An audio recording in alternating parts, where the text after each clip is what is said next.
খুব ক্লান্ত লাগছে, খুব ধকল যাচ্ছে না? ধকল যাচ্ছে না? হঠাৎ এই প্রশ্ন? হঠাৎ না, তোমাকে দেখলাম, টায়ার্ড লাগছে তোমায় দেখে, তাই বললাম। আর কি বা করবে, তোমার ভাই, তোমাকে তো সব দিকটা দেখতেই হবে, তুমি তো এড়িয়ে যেতে পারবে না। এড়িয়ে যাওয়ার কথা উঠছে কেন? আর শুধু ভাই না, তুই তো জানো আমি ইমনকে আমার নিজের বোনের মতোই দেখি।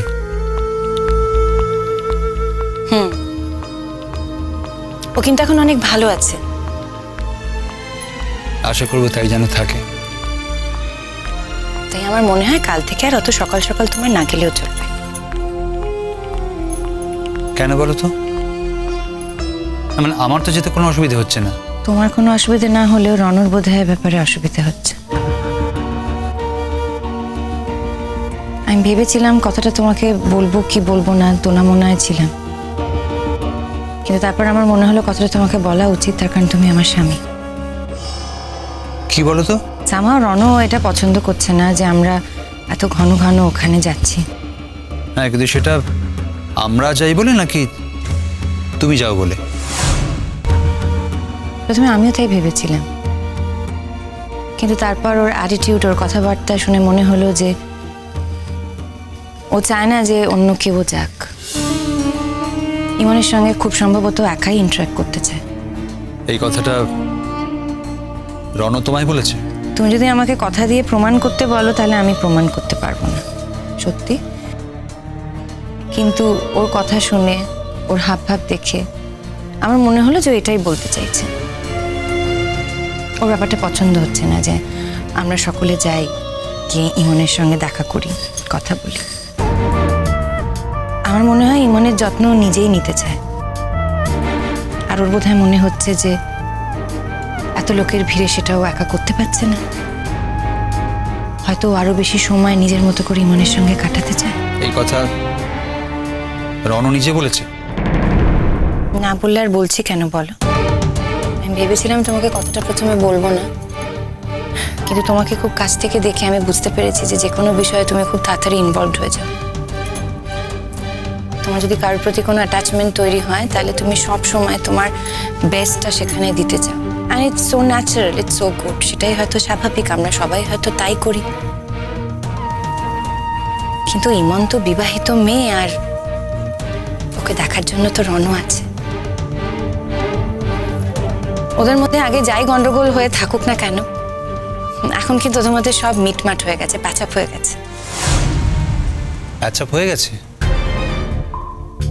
ইমন তো প্যাচাপ করার অবস্থাতে আছে বলে আমার মনে হয় না। ও তো কারোর সাথে কমিউনিকেট করছে না। ওকে সাইকিয়াট্রিস্ট দেখানো হবে, আর তুমি বলছো তোর প্যাচাপ হয়ে গেছে? স্ট্রেঞ্জ। আমি ইমনের কথা বলিনি, আমি রণর কথা মেন করছিলাম। আমার মনে হয় রণর বোধহয় গিল্ট ট্রিপ হচ্ছে। আসলে আমি আর তুমি নতুন করে সংসার শুরু করার কথা ভাবছি। আমার আর তোমার মধ্যে নতুন করে একটা আন্ডারস্ট্যান্ডিং তৈরি হয়েছে। তৈরি হয়েছে বলছো? তোমার আর আমার মধ্যে আন্ডারস্ট্যান্ডিংটা হয়েছে বলছো? আন্ডারস্ট্যান্ডিং হয়নি? আচ্ছা, আমি কিন্তু তোমাকে খুব সেন্সিবল মানুষ বলে মনে করি। আর আমি এটাও মনে করি যে তোমার থেকে বেশি ভালো আমাকে আর কেউ বোঝেনি। রণ কোনোদিন আমাকে বোঝার চেষ্টা করেনি। রণ বেশিরভাগ সময় নিজেকেই ভালোবাসতে ব্যস্ত। দেখো রূপকথা, তোমার আর আমার মধ্যে রণ হয়তো চিরকাল থেকে যাবে, তবে সেই থেকে যাওয়াটা আমরা কেউই প্রকাশ্যে আনবো না, এরমই বোধহয় কথা ছিল। বাচ্চা, তোমার আর আমার মাঝখানে কোথাও রণ নেই। বিশ্বাস করি না। আমি বিশ্বাস করি না এটা। আর সত্যি যদি এটা হয় তাহলে জানবো তোমার মন বলে কিছু নেই। রূপকথা, তোমার আর আমার মধ্যে রণর থাকাটাই স্বাভাবিক, ওর না থাকাটাই অস্বাভাবিক।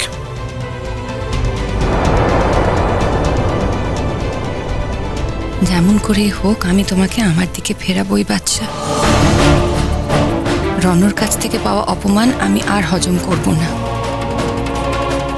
আমিও দেখিয়ে দেব আমি কতটা সুখী হতে পারি। বাচ্চা, আমি ভুল করেছি, আমার জীবনের সবচেয়ে বড় ভুল। কিন্তু দেখো, মানুষ মাত্রই তো ভুল করে বলো। তোমাকে কাছ থেকে দেখে আমি বুঝতে পেরেছি যে তুমি খুব ম্যাচিওর্ড একটা মানুষ। আর আমার জীবনে বোধহয় এরকম ম্যাচিওর্ড একটা মানুষেরই অভাব ছিল। তাই যা হয়েছে খুব ভালো হয়েছে, এর থেকে ভালো আর কিছু হতেই পারতো না। আমি জীবনে একটা ভুল করেছি, কিন্তু সেই ভুলটাকে আমি আর কন্টিনিউ করতে চাই না। কোনটা ভুল রূপকথা? রণ আমার জীবনের খুব বড় ভুল। আর ওর প্রতি আমি যে অবসেসড হয়ে গেছিলাম, সেটা আমার জীবনের আরো বড় ভুল। আসলে বিয়ের পর আমি এ বাড়িতে এসে তোমাকে তো দেখতে পাইনি, চোখের সামনে ওকেই দেখতে পাচ্ছিলাম। ফলে তো ভুলটা যেন আরো সহজে তৈরি হয়ে গেল। সেজন্য এতটাই অবসেসড হয়ে পড়লে জীবনের অস্তিত্বটা ভুলে যেতে চাইলে। হয়তো তাই, কিন্তু আমি তো তোমাকে বলছি আমি খুব বড় ভুল করে ফেলেছিলাম। কিন্তু এখন আমি নতুন করে তোমার সঙ্গে সংসার করতে চাই। আমি তোমার সঙ্গে সুখী হতে চাই। I want to be happy with you. রূপকথা, happiness unhappiness is just a mental state. তার বেশি কিচ্ছু না। ঈশ্বরের আশীর্বাদে আমি এগুলোর উপরে উঠতে পেরেছি। এগুলো আমাকে জাস্ট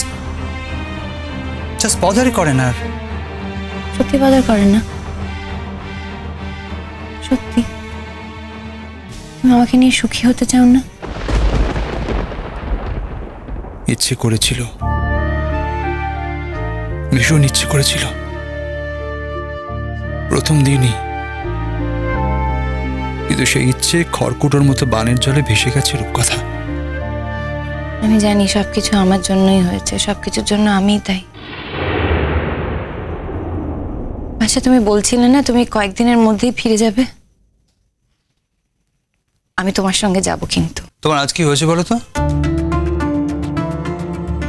রনের সাথে কোনো সমস্যা হয়েছে? হঠাৎ এই কথা বলছো কেন? হ্যাঁ, এত ভালো ভালো সব কথা বলছো। তুমি বিশ্বাস করো না যে রনর থেকে আমি সব থেকে বেশি দূরে থাকতে চাই? বিশ্বাস করি আমি, কিন্তু যেদিন তুমি আর রনর কাছ থেকে দূরে যেতে চাইবে না, আমি সেদিন জানবো তুমি তোমার মন থেকে আমার সঙ্গেই থাকতে চাইছো। দেখো রূপকথা, আজ তুমি যা করছো, যা বলছো, সবকিছু রনকে বলার জন্য, রনর কাছ থেকে যে আঘাত পেয়েছো তার জন্য। একটা কথা জানবে, রনর জীবনে কিন্তু একটা দোটানা আছে। ও ইমনকে ভালোবাসে, ও তোমায় ভালোবাসে। আর এই দোটানায় রনর জীবনটা অলরেডি ক্ষত বিক্ষত হয়ে আছে। বরং সেদিক থেকে দেখতে গেলে তোমার ব্যাপারটা অনেকটা পরিষ্কার। তোমার কোনো দোটানা নেই, তোমার টান একদিকেই। You love Rono. নো, না, না, না, অস্বীকার করো না। আমাকে অস্বীকার করে কোনো লাভ হবে না। আমার চোখকে ফাঁকি দেওয়া অত সোজা নয় রূপকথা। না, তার জন্য কোনো দুঃখ নেই আমার। আমি জানি পৃথিবীতে মানুষ সবকিছু অধিকার করতে পারে, কিন্তু মানুষের মনকে কখনো অধিকার করা যায় না। রূপকথা,